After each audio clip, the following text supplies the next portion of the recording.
สบายดินี่มีน้องสายอยู่เมืองแบงแขวงอุดมสายนะขึ้นมาเอาต่อนี่เป็นต่อตัว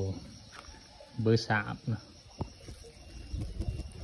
เราก็เริ่มพาซ้อมเดินพุ่มหัวเลย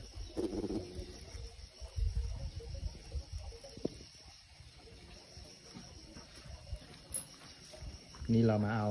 หางยังเหลืออยู่เนอะยังเหลืออยู่ที่3หางทำอีเราจองได้ป่ะ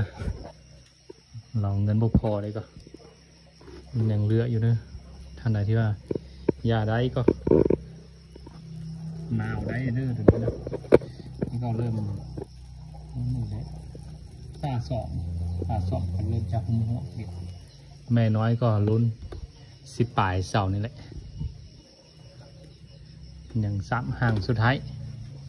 ตัวนี้มีน้องสายจ่องแล้วเดี๋ยวเรามาเราเอาบ่หมดนะอย่าง3หางนี้ข้าพเจ้าจะแบ่งออกเนี่ยให้น้องท่านใดที่ว่ายาได้ก็มาเอาได้เลย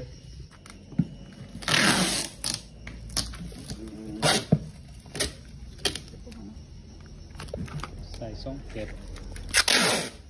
ดนี้4หางไว้หางเดียว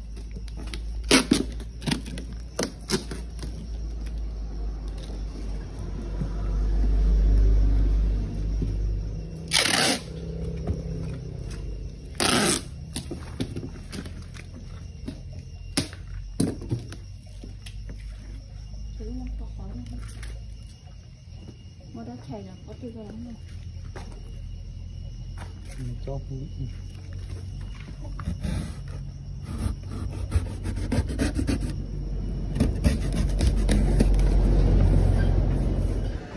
ขี่รถจัดมาตามไก่2 มือจนฮอด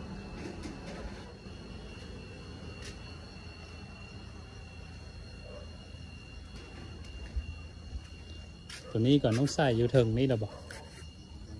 ได้เนาะใส่ถึงนี้เลย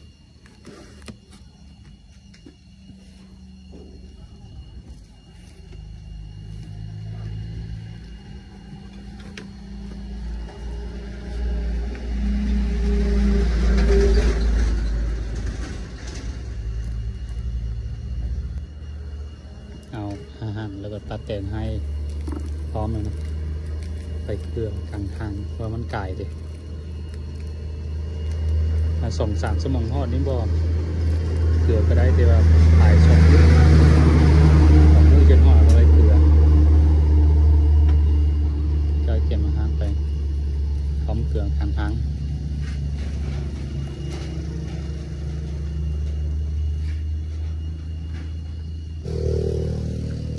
สวัสดีเนอะกันเดินทางปลอดภัย